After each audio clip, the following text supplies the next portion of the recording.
ঢ্যামকুড়াকুড় বাদ্যি বেজেছে, পুরনো বিজেপিদের মনে ফুল ফুটেছে।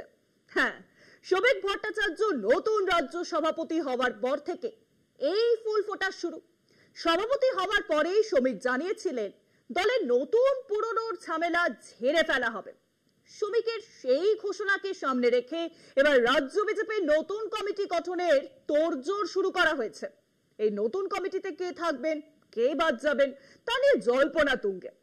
আরো খবর, শ্রমিকের উদ্যোগেই শাস্তিপ্রাপ্ত নেতাদের সংগঠনে কাজে ফেরানোর প্রক্রিয়া শুরু হয়েছে রাজ্য বিজেপিতে।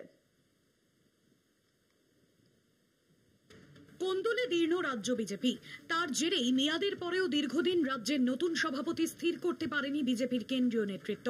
অবশেষে নতুন সভাপতি হিসেবে কার্যভার গ্রহণের পর সাংগঠনিক রীতি মেনে এবার রাজ্য কমিটি গঠন করতে চলেছেন শ্রমিক ভট্টাচার্য। শুধু দলীয় সংগঠন নয়, শাখা সংগঠন বা মোর্চার নেতৃত্বেও বদল হবে। নয়া কমিটিতে ঠাঁই পেতে রাজ্য দলের অন্দরে শুরু হয়েছে টানাপোড়েন। সূত্রের মতে প্রস্তাবিত কমিটি গঠনে এক প্রাক্তন রাজ্য সভাপতি সক্রিয় ভূমিকা নিয়েছেন। একদই সভাপতির সঙ্গে রাজ্য বিজেপিতে জুটি হিসেবে শ্রমিকের পরিচিতি ছিল। রীতি অনুযায়ী যিনি সভাপতি হন তিনি তার পছন্দই এক্ষেত্রে প্রাধান্য পেয়ে থাকে।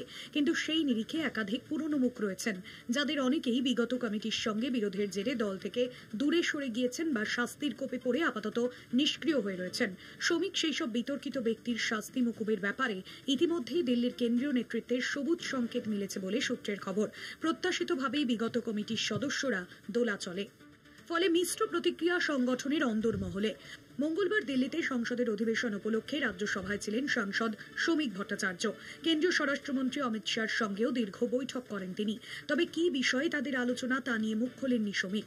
তবে একটি সূত্রের মতে নতুন ও পুরনো মুখের সমন্বয়ে নতুন রাজ্য কমিটি গঠনের উপর কেন্দ্রীয় নেতৃত্ব জোর দেওয়ার পরামর্শ দিয়েছে শ্রমিককে। এখন দেখার রাজ্যের দলীয় কোন্দলের মোকাবিলা করে কিভাবে নতুন কমিটি গঠনে সমর্থ হন শ্রমিক। কেননা আগামী বছর বিধানসভা নির্বাচনে এই কমিটির গুরুত্বপূর্ণ ভূমিকা থাকবে। স্বভাবতই সুষ্ঠুভাবে এই কমিটি গঠন শ্রমিকের কাছে কঠিন চ্যালেঞ্জ। কলকাতা টিভি।